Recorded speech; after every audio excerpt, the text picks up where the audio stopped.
Hey guys, Isaac Hyman, HiFlyer Digital here. Hope you're doing well. Hope you're staying cool from the heat, being that heat wave out there that's happening all across the country. Super excited that you're on this webinar, especially it's right past lunchtime, and it's a great time to kind of absorb some energy, absorb some content, and take your e-commerce brand to the next level, where today we're going to be talking all about how to do it without lifting a finger in some cases.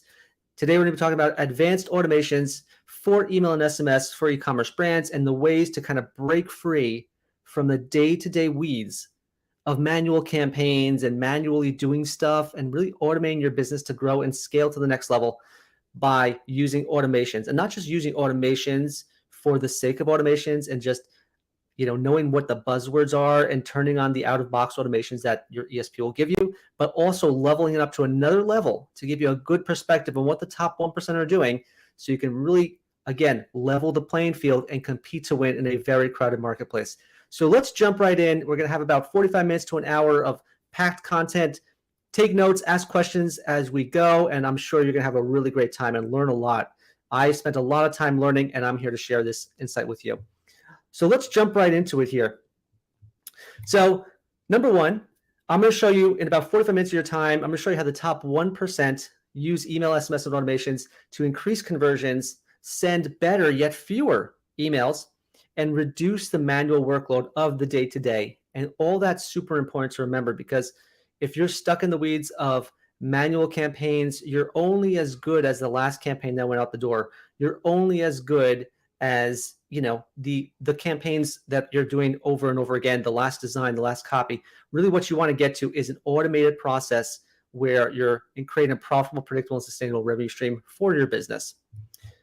If you're on this webinar, you must be truly serious about building a better customer relationship with your list and unlocking the potential of it.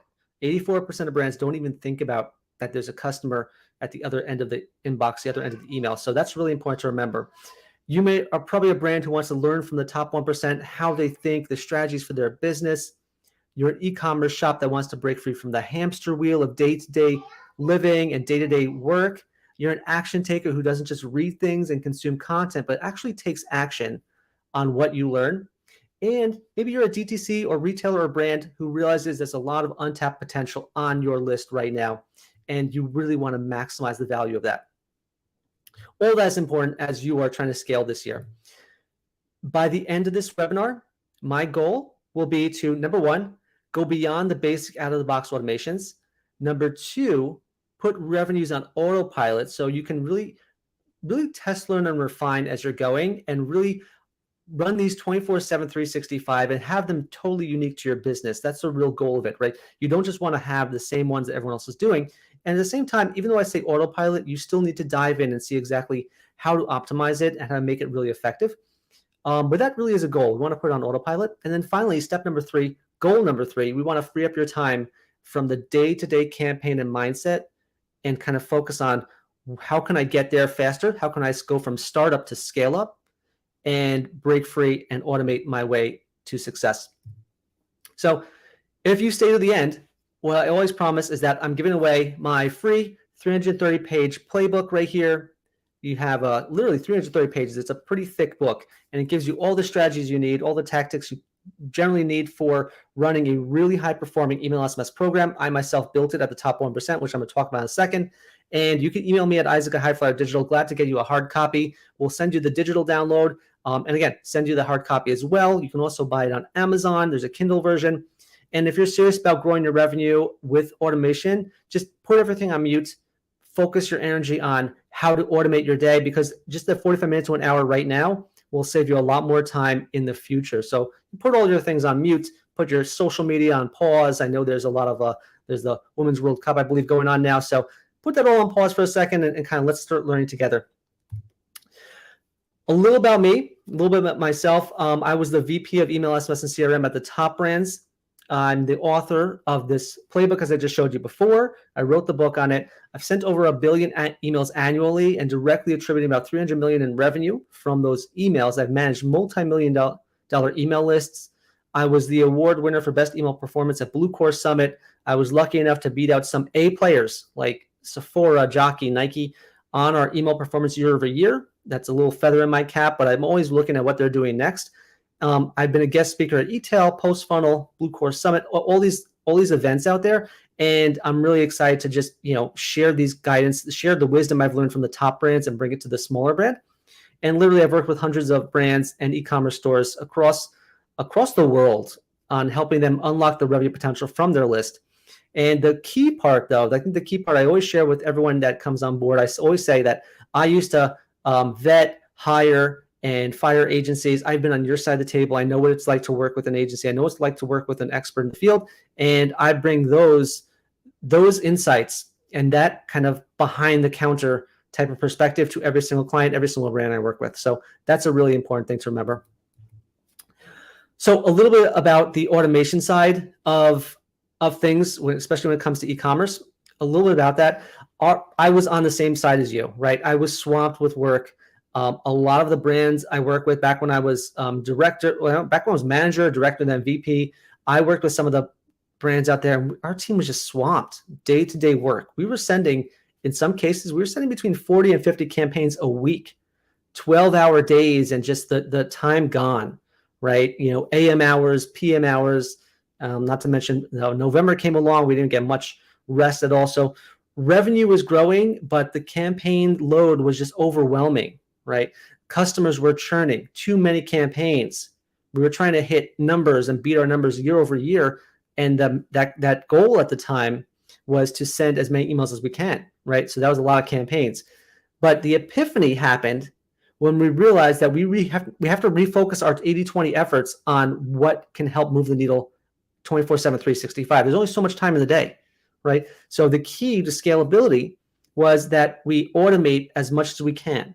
How do we automate what we don't know what to do? Well, that's how we send campaigns. And if there's a campaign that's a major winner, well, then we're going to automate that campaign to run at scale and continue to run it over and over and over again. That's the beauty of it. That's how you automate campaigns to run effectively and seamlessly, right? Because once it's proven out, then you can just automate it. And what happens was we grew revenue 45 million to 75 million in about 8 months while sending 11% fewer emails and texts. So that was a really major win right there. We grew a ton of revenue while automating our time away and freeing up our time. And really that's what it comes down to, right? Since then, I work with 7-figure to 10-figure brands on their automations and their just overall email strategy, campaigns as well. But the automations is where they see the best opportunity overall. A little bit about HiFlyer Digital. We exist to help brands build better customer relationships, which unlocks more revenue profits from your list, right? We kind of unlock the revenue potential that exists on your list.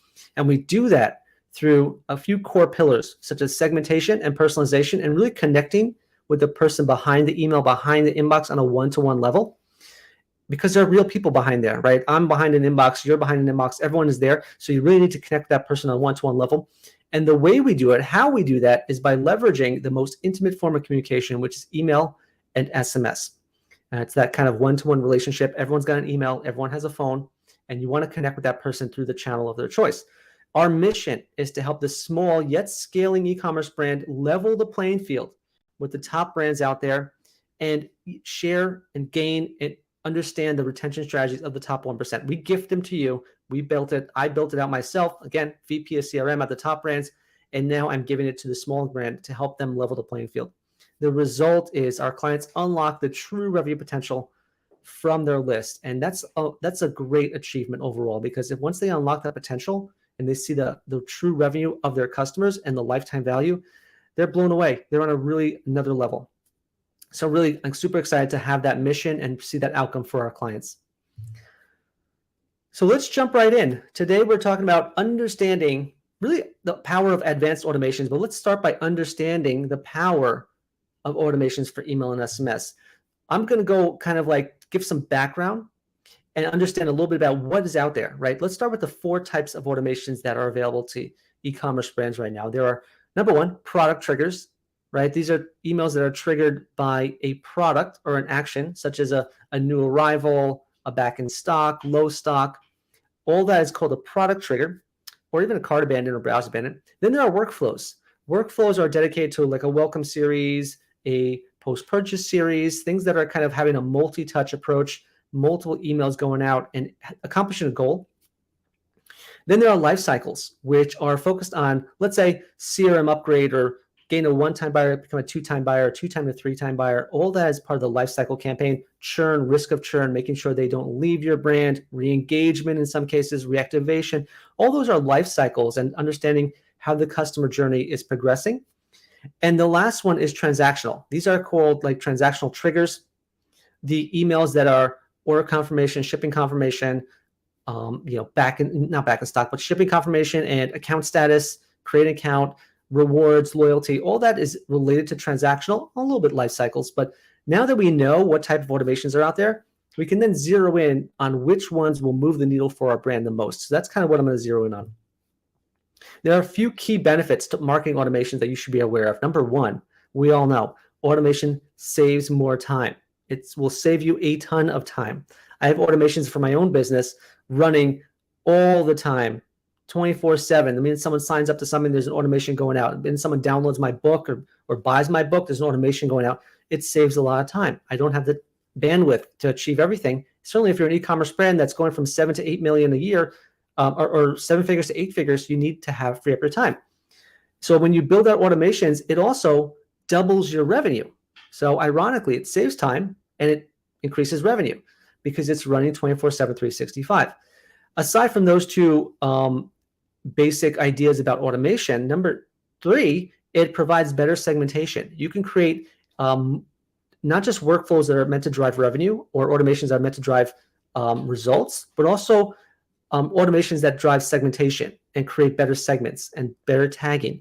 So that's another great option for automations. And finally, automations allow you to have a better personalization. They allow you to have that one-to-one data point, the one-to-one information, the one-to-one connection with your customers that you may not be able to achieve from a day-to-day campaign, right? You could do a more personalized Labor Day campaign to your list, of course. But when you think about it, creating a cart abandon, a browse abandon is a much more personalized email, right? And that's a better use of your ESP. That's a better use of your database. So having that segmentation and personalization is really critical towards automation. Those are the 4 key benefits of automation. But there's a deeper understanding of the power of automation. And I want to kind of screenshot for you I did this with one of our audits for one of our brands, and they're a great brand. They're about an 8, almost 9-figure brand, maybe a 9-figure brand, to be honest, by now. So one audit we did for this brand was to focus on what was our inbox experience. And I screenshot it for them. And you can see within this experience I had from their brand, again, an 8 to 9-figure brand, I got 6 emails in one day, I got 3 emails in another day, and I got 3 emails in another day. So clearly they are stuck doing a ton of campaigns, campaign after campaign after campaign. What's the downside about this? The downside is that they have an automation running. They have cart abandon, but cart abandon is being buried behind all these campaigns out there. That's a problem, because if you're burying the high-performing automations and the campaigns are just drowning it out, that means you missed out on major potential. They should really be refocusing on the automations and making sure they are cordoned off and they're connecting with that customer at a one-to-one level entirely without sending any more campaigns. So that's just an idea about the power of automations and why we shouldn't be drowning them out with our day-to-day campaigns. And if you go deeper into the data now, it's proven, right? The data tells you that really customers want to see a personalization. They want to see that segmentation from every single brand out there. So you really need to excel in it or you may lose them. Automations and segmentation equal segmentation and personalization at scale. Once you lock those 2 elements in, you can scale it faster, right? I know who I'm targeting, right person, and then right message. That's how and then you automate it. That's how you grow. And it's really important to know this because 61% of customers want personalization. They want to know that you are hearing them. They want to know that you're talking to them directly. And automation is the best way to scale it. You can experience 232% higher conversion rates from automations, 15-time higher click rates with triggers. All this is the data from Marsis, Marketing Sherpa, Harvard Business Review, Klaviyo, you name it. It's also just simply better emails, right? Automations outperform campaigns in most metrics. Open rate, click rate, conversion rate, they outperform all regular campaigns in general. And here's the kicker behind automation is that you can now let the customer merchandise for you. Instead of letting the self-serving campaigns you're sending out and buy this product or buy this for this day or buy this for that day. Now you're allowing the customer to merchandise for you and tell you, here's what I'm interested in. And all you're doing is following up on that, right? So that's a really good, powerful way to use automations a lot smarter. Instead of telling the customer what they should buy, now you're listening to the customer and sharing what they want to buy. So that's a really big differentiator. And at the end of the day, you still need campaigns. You can't just rely on automations 24/7 because something's got to feed the beast, right? You got to have the campaigns that are meant to get the clicks, the opens, and the traffic to your site, which then allows the automations to kick in. And once you have that good combination, you create that flywheel effect, that better campaigns, it leads to better automations, more revenue leads to more testing, better campaigns and automations, and on and on. So you got to balance it. And I'm going to show you exactly how to do that. So this is why automations matter and why it's super important to focus on them now before the second half of the year. Let me dive into a quick case study about how the power of automations really comes to play for an 8-figure brand right here that we work with. So right here, you can see this 8-figure case study where we are working with a brand that in the past had, they're making only about 6% of revenue from email. Pretty dismal, pretty low, not much to talk about. And what was interesting is that they had about 91% of revenue from the flows. Now, why are they seeing such a great amount of revenue from the flows? Well, they turned them on, right? That's the main thing. The problem is, though, the campaigns weren't doing anything. So like I said before, you got to feed the beast.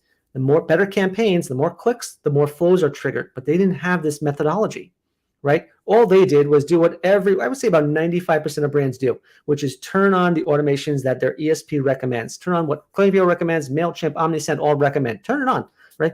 Everyone does that. You need to level up and say, we need to create these automations that are dedicated to our brand and our customers, make it speak to them. So they were experiencing a 41% decrease in revenue year over year, only $170,000 in the last 90 days from email. They're an 8-figure brand. They turned on the OOTB automations, which stands for out of the box, and they didn't have SMS. That's another kicker, right? So you can see that their business performance was dropping drastically. We came in, and now fast forward, same period of time this year, you can see that they are up 483% over last year. Their revenue went from 6% of revenue to 45% of revenue. Okay, they're making $600,000 when before they were making $100,000. Their automations went to the next level, right? Automation 2.0. No more using the out-of-box automations. We wanted to level it up for their brand so it speaks to their customers as they deserve to be spoken to. And then we add an SMS too. That's a plus. What was the difference? What changed? The change was that the automation mindset. And I'm going to talk about that mindset in a second. The strategy mindset that we bring to the table. We said better campaigns equals better flows equal better campaigns, and on and on and on. And it broke free from the day to day. Right now, instead of their flows attributing 98% of revenue and the campaign's not doing anything, there's a good balance, and they have predictable revenue for their business. And SMS is attributing a ton of revenue as well. So they have grown from 6% of revenue to 45% of revenue, from $100,000 to $600,000. Same time frame, not a bigger list, nothing changed, the same list pretty much, just unlock the potential from their list. So that's really important to know. If you want to learn more, shoot me an email at isaac@HiFlyerDigital.com. I'm more than happy to go into this case study and other case studies as well.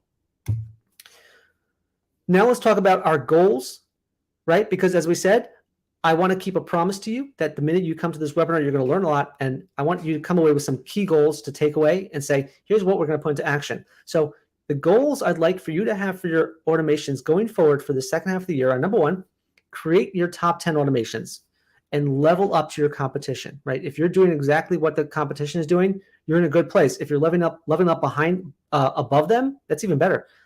Then you want to focus on the 80-20 of automations. I want you to zero in on the top automations that are going to move the needle for you the most, right? We can talk about rewards automations and loyalty ones, and I've done all of them. I've done financing and credit, and I've done churn, risk of churn. I've done pretty much every single automation you could think of. I've done it. I've probably done about 100, 120 automations for certain brands throughout the years. And even now, they're running about 100 to 120 automations. It's just insane. It could go crazy. But what I want you to focus on is the top ones, because if you excel in the top ones, that will attribute majority of your revenue. I'm going to talk about which ones those are. You also want to balance your revenue 50-50. If 50% of your revenue comes from automations, well, then you can kind of step away a day or not have a killer campaign that goes out and know that your automations will pick up the slack, right? You can kind of break free from, you're just as good as your last campaign, right? So you don't want to do that. You want to be focusing just on automation and having that create a profitable, predictable, sustainable revenue stream. You're also, another goal, focus your time on strategy instead of actually obsessing over design and copy and all this stuff that at the end of the day, it's an email. It's an email, right? Let's not go crazy here. Focus your time on big picture strategy. And the fifth goal right here, I want you to also position most of your time on a test, learn, refine methodology. So you can kind of step back and let the emails run and learn from it, right? You have an automation running 24/7, 365. You can learn from that automation a lot quicker about your list and about that automation, about your website, faster than a day-to-day campaign, right? And then last one, the goal for you is become scalable, right? If we can kind of share with you how to get those top 10 automations going, you can then start acquiring new customers all the time, knowing that your foundation is set. And then all you need to do is acquire as many new ones, and then you turn them from one-time buyers to lifetime buyers, and that's how you scale. So those are about 6 key goals that I hope you take out of this and say, that's what I want to achieve this year. Let's jump right in. We're going to talk a little bit about the actual advanced automations for email and SMS and see exactly what are the top 10 we should focus on. And then later on, we'll start expanding into other things such as what other automations are out there, what else can be done. So number 1, set your strategy. We have a strategy in place that we use at HiFlyer Digital. It is a tongue-in-cheek strategy. If you look at the acronym for it is SPAM.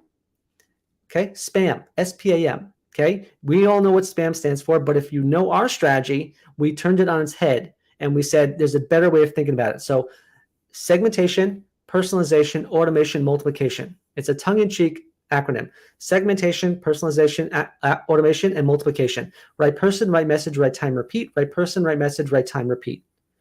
That's how we implement an email and SMS strategy. You want to connect with the right person, send the right message at the right time in their buying cycle, not just the right time of day, and repeat and scale it over and over again. That's our strategy. And it works from 7-figure brands to 8-figure brands. But now that we know our strategy, and I have a whole separate webinar on that, feel free to look on our YouTube, subscribe to YouTube, and you'll find that strategy out.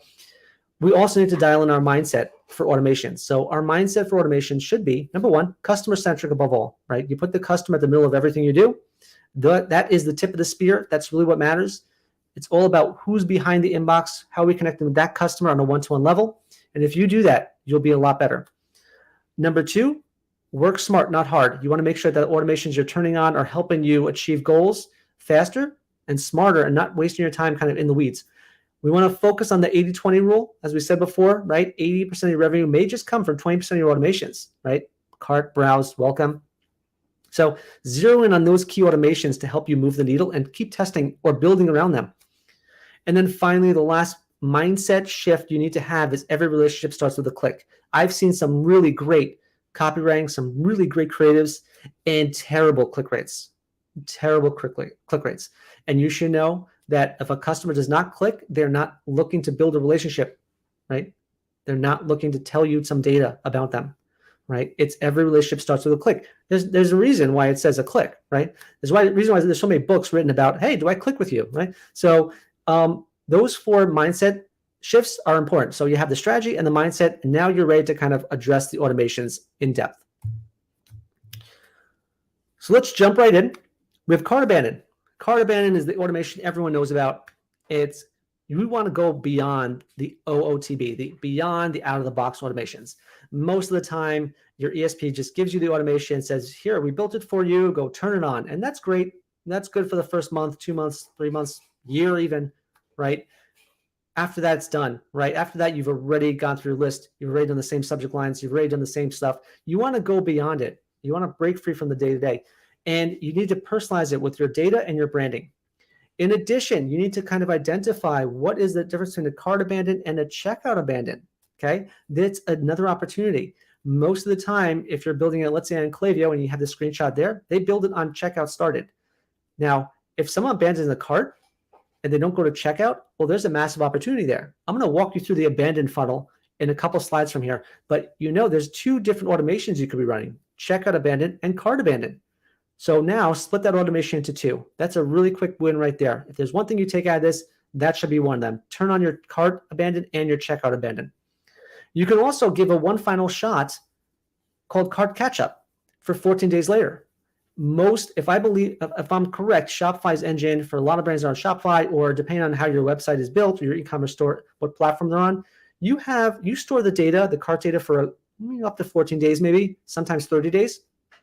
You could then send a reminder, say, hey, did you place your order? Do another round of cart catch up and say, if you haven't bought yet, come back and try it again. Guess what? Something new. There's a price drop. There's a discount, whatever it may be, all that. So building around that high performing cart abandon allows you to expand on it, and you have more opportunity. And the key pillars, the key elements of any cart abandon or checkout abandon email should be focused on, number 1, personalizing everything. I am really shocked when I see a cart abandon email that does not have the name of the product in the subject line. Put the name of the product in the subject line. That will increase your open rate. Full stop, right? Don't put the name of the person necessarily, but found for you, or you left the blank item in your cart. Just having the out-of-the-box ones that just says, like, you forgot this, you'll see a higher open rate and therefore a higher click rate. So put the product in the subject line, put the product in the preview text, A/B test showing all products in the cart versus showing just the one main product in the cart. There's a lot of testing you could do there. Test your subject lines, text your body layout, test your send timing. They also do high value versus low value cart. All that's great, right? But focus on, number 1, maximizing the potential of the personalization within your cart abandoned email. That's how you level up to the level of the top 1%. There's another level though, right? So cart abandon can be expanded beyond just email. And really, when you think about it, you can be doing a lot more with your multi-channel approach here. So I've done this on another slide. I've done this on multiple webinars before, where we talk about you can optimize cart abandon to use SMS, phone, and paid social, Facebook ads, so meta ads. So you can send an email touch 1, which is the cheapest option. Send the first email. If they don't open that email, you can actually send an SMS, right? Try to reach them through a different channel and recoup the sale. If they open the email, then send them more emails, because clearly that's a channel they're interested in. You repeat this as many times as you feel comfortable doing it. And if you sent them email and no sale, you can then send that data over to Facebook, over to Meta, start running some retargeting ads. I wouldn't run retargeting ads too early, because you have a free channel right here, right? So if you don't have their email, then yeah, go to Facebook ads. But if you have it, you may as well use email first. So email gets first pass. But if they didn't do email and they didn't connect with SMS, then you try Facebook ads. I've seen some brands, even once they see that the Facebook ads, even before Facebook, they decide to say, you know what, let's pick up the phone and call them. There's a high value product. Sometimes it's a $15,000 to $25,000 product, and there's a lot of handholding. Getting a checkout online is a little more challenging. So they pick up the phone and call them. That's another great option. So a lot of cool options here. You have email, SMS, paid media, and phone call, right? So all that is how you can expand beyond the mindset of a cart abandoned email and go deeper, like the top brands are doing. And when you orchestrate all to work together and personalize everything, you'll see a higher conversion rate overall. Let's jump into the next automation here, which is browse abandon. Let's kind of level it up to the next level. So once again, browse abandon, for those that don't know, it's all about turning window shoppers into customers. So you want to position value and brand value in one email, right? You need to understand that they can get this product anywhere. In most cases, they can, for some brands, you can even get this product on your Amazon store, right? So you need to position yourself as valuable direct to consumer, if you're going direct to consumer and on Amazon, or that this product can be bought anywhere. What value does your brand have? Okay, so need to kind of position that within your emails. You should be addressing both pleasure points and pain points, right? What is the best thing? It's an item you need right now, will make you look gorgeous. Or the pain point is get it before it's sold out because it's the most popular item. So focus on what the pain point is. That's more of a copywriting and tone type of approach. The next part is use dynamic recommendations within all of your browse abandon. You shouldn't be treating it like cart abandon. Cart abandon, they're almost at the finish line. They just maybe left their cart. They needed to got distracted, didn't finish their order. So it's a little bit of a different process. But when you're browsing an item, there's a ton of people browsing items. So you want to kind of show them and expand their vision, expand their aisle. Let them see that there's more products out there that they should be exploring. And so put dynamic recommendations within every single browse, abandon, touch. And once again, personalize everything. I am shocked when I see a browse abandon email coming in without the product name in it. Found for you this product. Found for you sandals. Found for you this blue shirt, right? Put the product name in it, because then they'll be reminded that, oh yeah, I was looking at that and I'm really happy that you sent it to me again. Or thanks for the reminder, but your open rate and your click rate is much higher. Put the product in the subject line, put it in the preview text, put it in the copy, and continue testing, just like we said before. But there's more you can do with a browse abandon email. And that's called category browse. And this is automation number 3. Okay. And in order to understand this, I want to take a step back and understand kind of how people shop, right? And really, I mean, we all went shopping before. We all kind of know exactly what's going on and how we do it. So if I'm going to use Apple, because Apple's easy to understand. Everyone's got either an iPhone or a MacBook or something, electronics. So if I'm shopping for a MacBook right here, okay, I'm in the market for a MacBook. I'm in the market for a laptop, okay? Do not distract me by sending me a campaign about headphones, right? That's the whole point. If I am in the MacBook aisle and I'm ready to buy a MacBook, don't send me a campaign talking about my Labor Day sale, or don't send me a campaign talking about headphones, right? Or phones. I'm in the market for MacBooks. I want to hear about MacBooks, okay? So it'll be your job as a marketer, as a brand, to walk that customer virtually down your aisle, okay? And send them emails related to MacBooks under 1,000, MacBook bestsellers, MacBook new arrivals, MacBook bundles. All that is how you create a high-performing automation based on what they're browsing, okay? So that is, again, one of the major mistakes most brands make, is that they send a ton of campaigns and they're like, oh, there's someone to add someone to cart. Let's send them a campaign. There's someone to add that was browsing an item. Let's send them a campaign. If your campaign is not personalized to what they're looking at, don't send them anything. Send them what they're looking at. Send them what they're interested in. That's how you get them to convert. That's how you get the trust. So category browse is one of the most powerful automations we've built out. It's actually one I kind of created in many ways after seeing the value of browse abandon. I expanded on it and kind of tested it and refined it till it really became perfect. You got to use the power of your website. Drive exploration for browsers, right? If they browsed the example, the MacBook, if they browsed a MacBook before, well, then show them different colors, show them different types, show them different bundles, different kits. You got to give that exploration. Walk them down your virtual aisle, right? Virtually with each email touch. And know that you can continue doing this for 4, 5, 6, sometimes even 10 emails, because relevant emails are better than not relevant emails.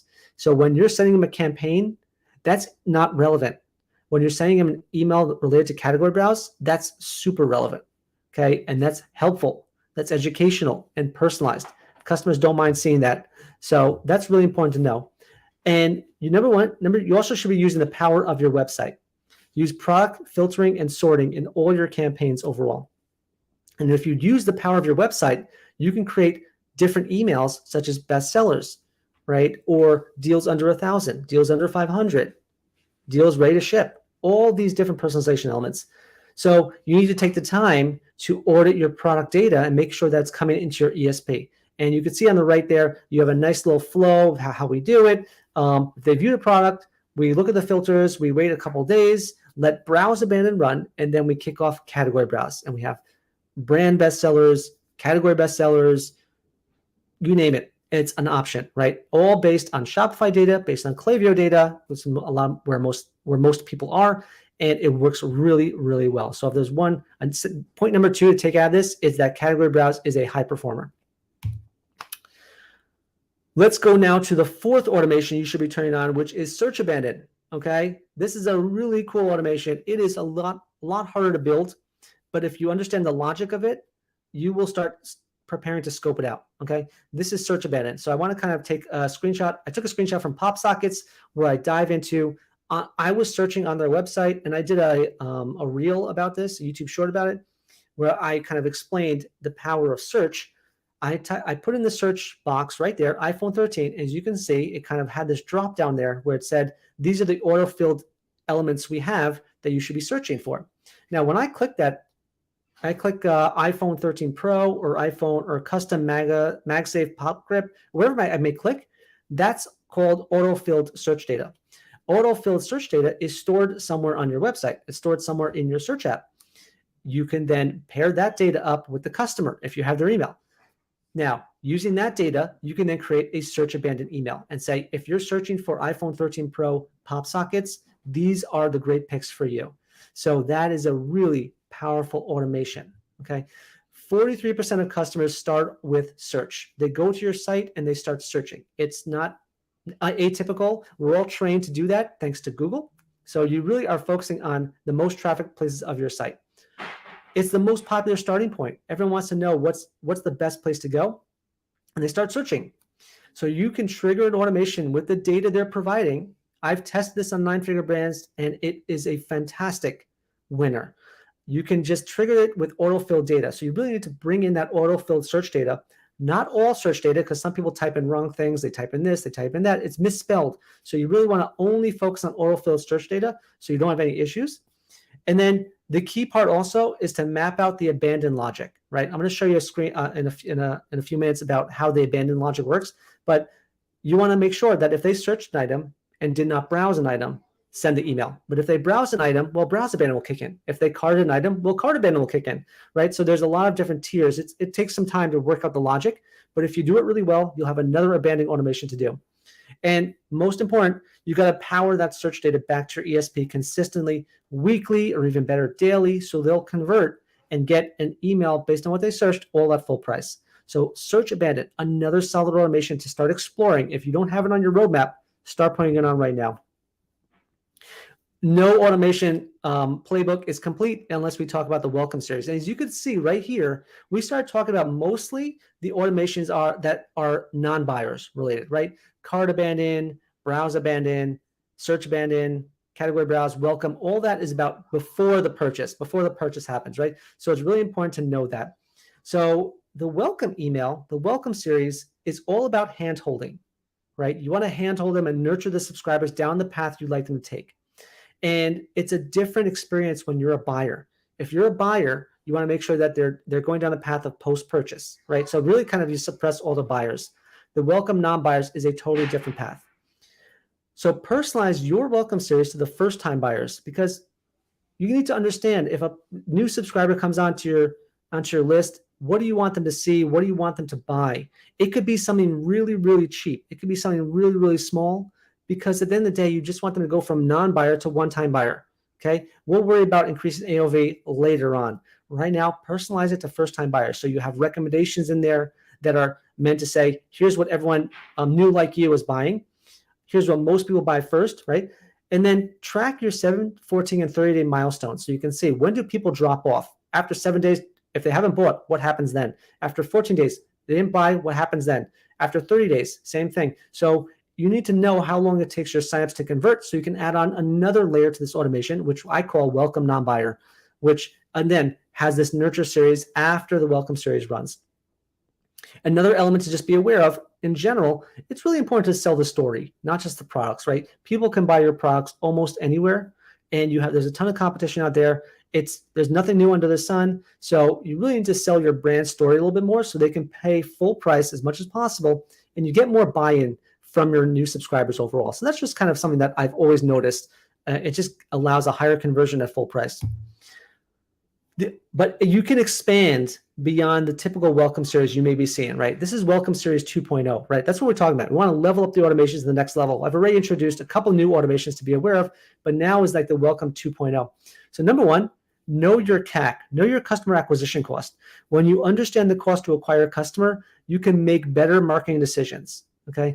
You can then say, how long will it take me to acquire a customer? How much will it cost me?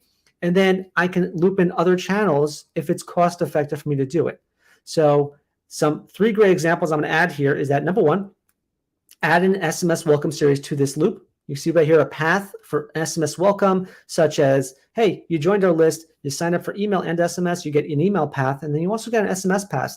path. So that has a different experience. And the point of the 2 channels is maybe you'll help customers convert twice as fast. We'll find out. Depends on your brand.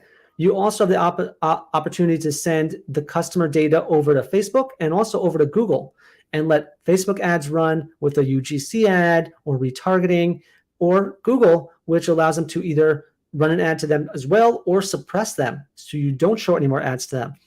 So that's how you can also level it up. So make sure what's part of your automation, part of your welcome series, you're not just sending an email and not just sending a text, but you're also making sure your other channels are aware that there's a new customer here. Excuse me, there's a new subscriber here, ready to play, ready to kind of build a relationship with us. Let's either show them a certain type of ad or show them no ads anymore, right? So that's kind of how you need to think about it. You can also change the light boxes on your homepage to show a different offer for new subscribers when they come on, and no more of that new subscriber light box you usually tend to put on. All this is automated. You can automate it all to run super seamlessly. And then again, track your marketing efforts and see how your conversion rate improves and how it affects your customer acquisition cost. All that is how you level up your welcome series to the next level.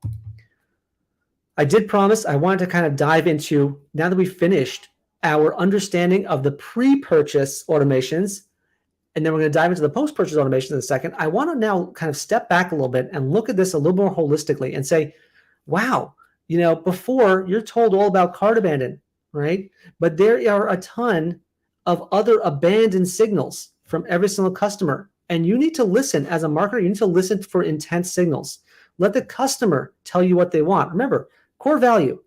The customer is at the center of what you're doing, right? And our job is to listen and send them emails based on what they're telling us. That's it. That's the root of email and SMS. It's not about sending campaigns or creating campaigns off New Parents' Day or something. I don't even know. So a lot of kind of made up campaigns out there.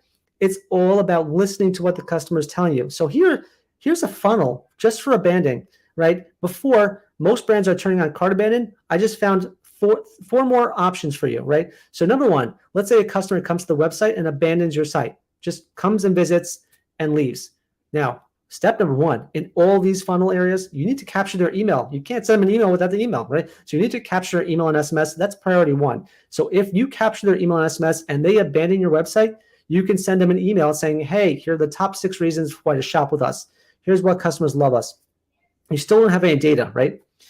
Now, if they came to your site and started searching, but did not look at a product, well, you can retarget those searches with search abandon, right? And we discussed that. If they did search a product or they did come to your site and browse the product, well, there's where browse abandon kicks in. If they browse an item but did not cart it, that's where cart abandon kicks in. And finally, if they place an item in cart, did not start checkout, like I said, that's where cart abandon comes in. And if they did start checkout but did not complete their order, that's where checkout abandon comes in. So you see now there's at least 5 abandoned steps that you as a business can start tapping into and automating that will allow you to convert more of the traffic that's coming to your site in half the time, okay?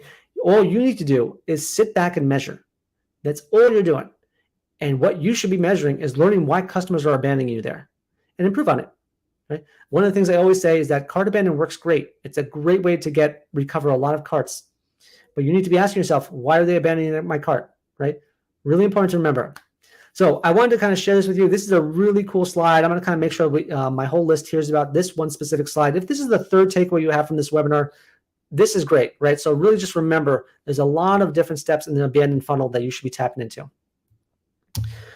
Now let's talk a little bit about that post-purchase stage. What do the automations need to run? I'm going to go through this a little bit quickly because I have a specific webinar dedicated just to post-purchase. So I'm not going to kind of go too in depth, but as you know, in most cases, most brands treat their new customers as a funnel approach where they come in and you have the funnel, you run ads to get new customers, and then they drop. And then it's like, okay, we got our new customer, we're good. And that's why 74% of buyers are one-time buyers because their post-purchase strategy is terrible. Our strategy, our hourglass approach, is the way you can turn a one-time buyer into a lifetime buyer using 4 key stages. And that's why it's called the hourglass. You see the shape right there? And you take them through 4 stages. I'm going to go into right now. There's 4 right there. But before we get into that, number one, You don't just want to take the out-of-box automations, right? Or out-of-the-box automations tell you to jump to upsell and reviews as soon as possible. You can't upsell someone before they get the product, before they unlock the value of it, before you came through on your promise for the result. You can't upsell someone. They didn't get the result they were looking for from your product. How do you expect to upsell them, and how do you expect to leave a review?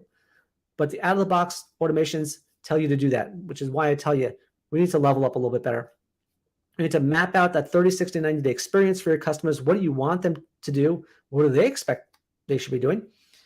Break out your post-purchase strategy into 3 tiers. You can see right here on the screen, there's tier number 1, which is one-time buyers, tier number 2, which is 2-time buyers, tier number 3, which is 3-time plus buyers, like VIPs, I guess you'd say, and deliver a little bit of a different experience. And the 4 phases, the 4 stages you need for the post-purchase are: number 1, adoption. Did you deliver on your product, service, and customer expectations? Address them in your emails. I'm going to walk through which ones to do. Retention. Did you over-deliver on added value, such as rewards, loyalty, content, bonuses? Number 3, expansion. Now is when you can upsell them and help them extract max value from their past purchase with an upsell. And then finally, after you've already delivered the promise of the result, you've over-delivered on value, and you've expanded them with an upsell with other items that are related to them, only then can you finally enter phase of advocacy, where you finally ask them for a review, give back positively, refer a friend, you name it. Excelling in those 4 key phases through these 3 tiers is the way to do a post-purchase strategy. That's what we call the post-purchase hourglass. Some examples of emails here. You can see on the right, that's now the top brands are doing it. Harry's, Starbucks, you got Adidas right here, Bellroy. Some examples of the adoption emails you should be running out are post-purchase thank you, create an account, join us on social media, unboxing ideas, join us on SMS, and then how to care for your item, tutorials, FAQs, right? Again, your goal is to make sure that you delivered on the promise you committed to when they bought your product. The next part is retention. Some ideas for what to run out could be A+ content, additional videos, guides, how to, again, go above and beyond, rewards and loyalty, community, right? Join our rewards program, concierge services. How can we help you unlock the value if it's a really high expensive item, or if it's something that requires a lot of handholding? Some of the expansion touches to kind of roll out our upsell, cross-sell, right? We know that one. That's a pretty basic one. Credit card and financing. Can they come get a credit card? That's a major upsell, right? If they have a credit card, that increases their lifetime value drastically. Subscription upgrade, buy in store. That's another upsell opportunity. And then finally, advocacy. Pretty simple. Leave a review, refer a friend. So that's how you can roll out the post-purchase hourglass using multiple touches and level it up beyond the out-of-the-box automations that are just upsell, cross-sell, leave a review. Okay, this is the way to do it. This is how the top brands are doing it. You can catch my webinar on this on my YouTube channel and learn this in more depth. The next post-purchase automation, we're pretty much on automation number 7 right now. Churn and risk of churn, right? A lot of times there's this automation that's talked about, which is win back. And it's good to focus on win back. You want to win your customers back, but you need to focus on prevention first. So you need to make sure that you're running automations that are preventing customers from leaving in the first place, right? If you focus on that, you'll see that it's 80% of the cure, right? 8 times more effective at prevention than trying to win them back. You'll be more effective. It's more expensive to try and win them back after they had a bad experience, right? But post-purchase will help. So do that first, and then focus on churn and risk of churn, right? And you should know your churn rate. When do customers drop off, right? Is it 45 days, 90 days, 7 days, right? What is the timetable?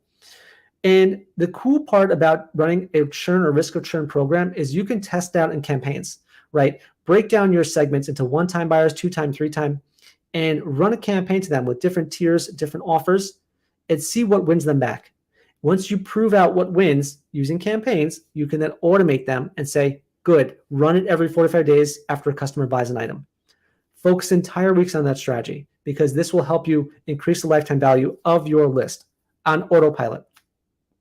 The last part is take a multi-channel approach, right? Once you understand that there's a person who is at risk of churn or churning, start employing email, SMS, paid social, paid search. Everyone should be hands on deck for keeping that customer within your ecosystem, because once they're gone, like I said before, 8 times harder to win them back. So that's the risk of churn. And churn, like I said, focus on doing the campaign first, then automating it.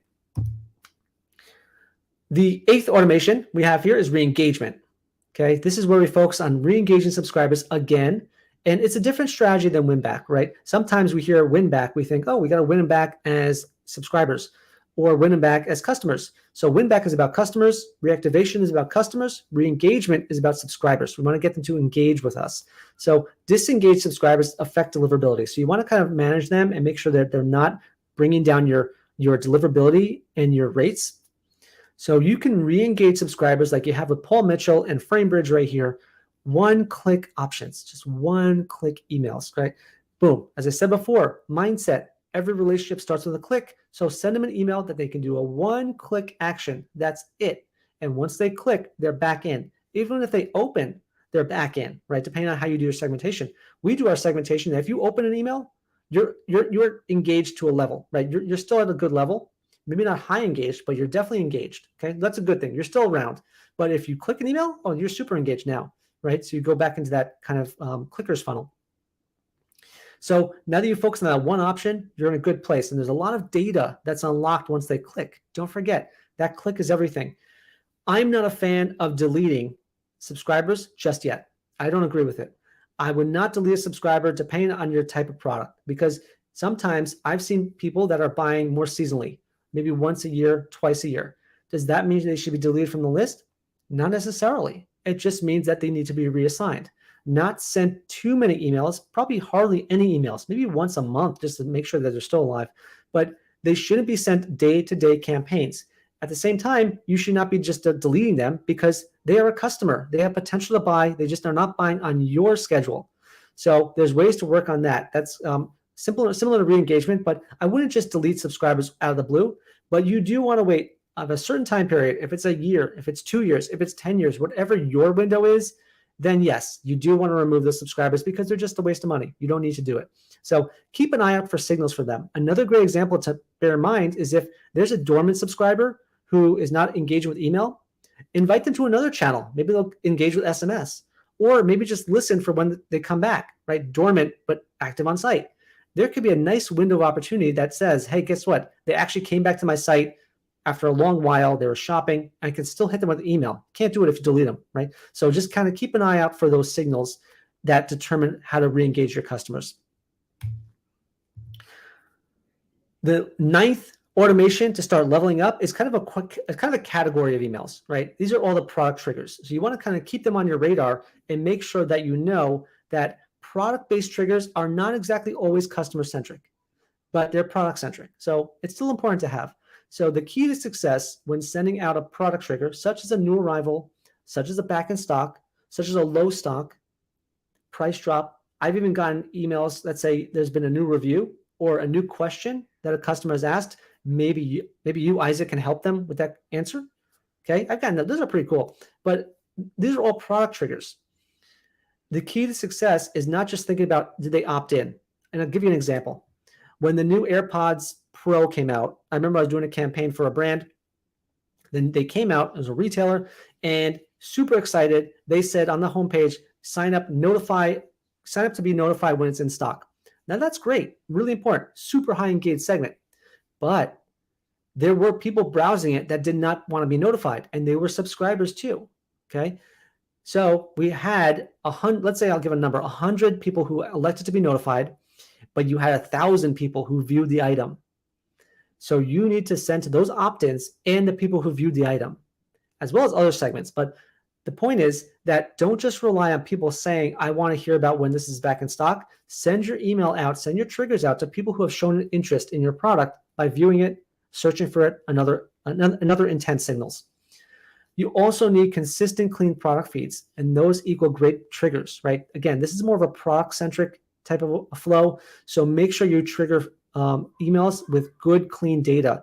I've triggered back-in-stock emails where they only had a limited amount of stock, and it got sold out very quickly that by the time another customer got to it, that email 12 hours later, that it was gone. So in that case, I probably should have limited it to a certain amount of people.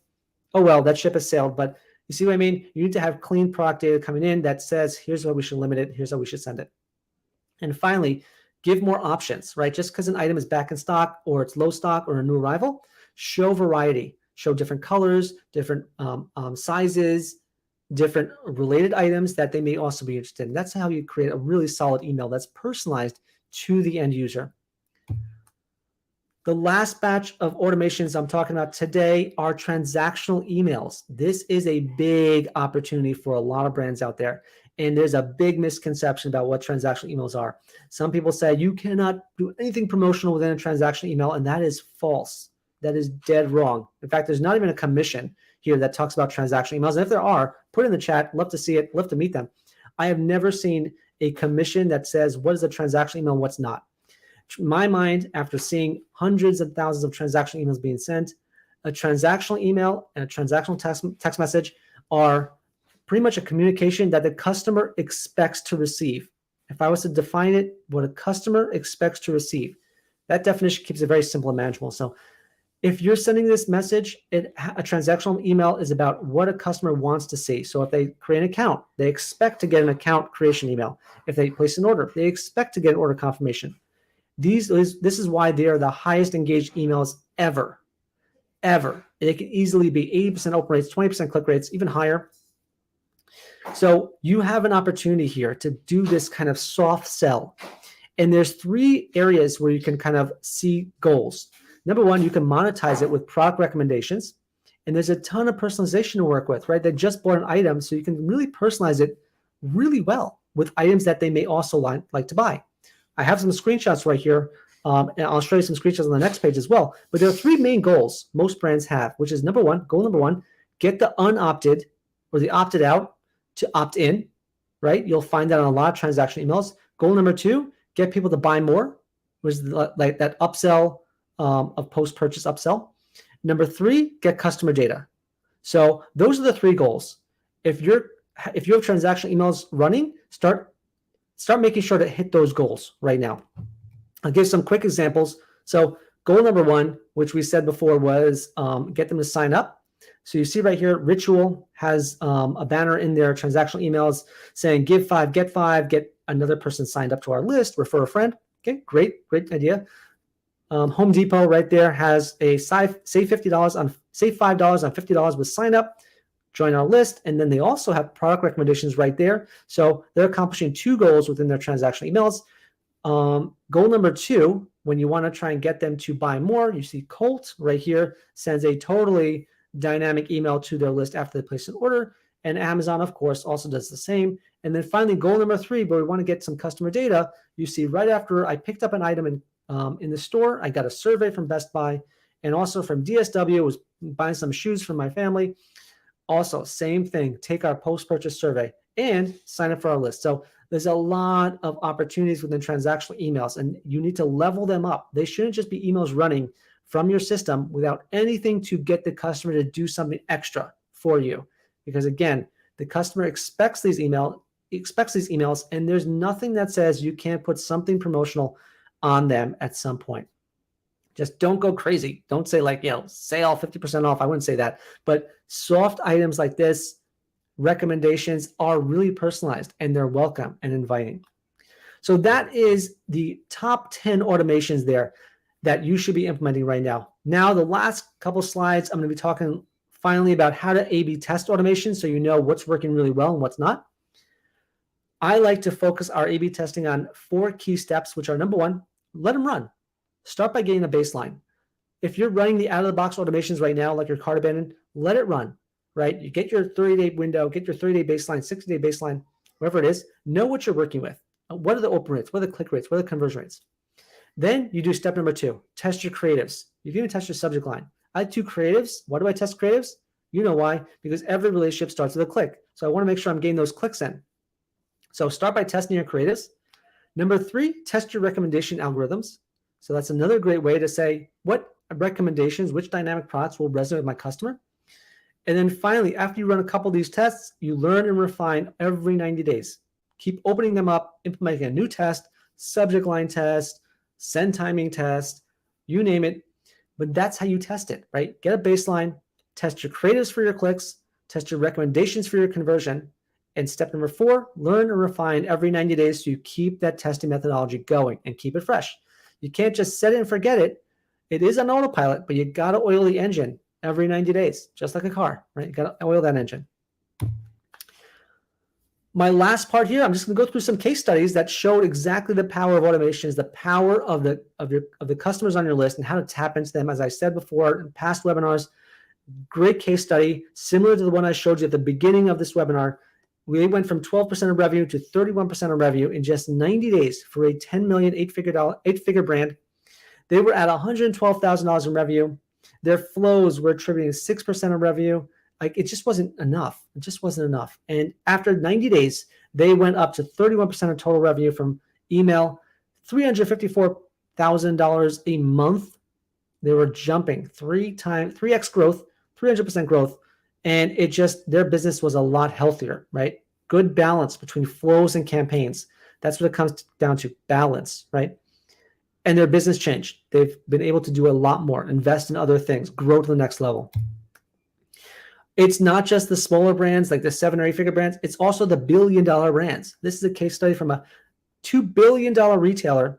In 12 months, they went from 6% of revenue to 14% of revenue. Now, that may not seem like a major jump, but that is $20 million gained, okay, from that same window. In 1 year, $20 million gained.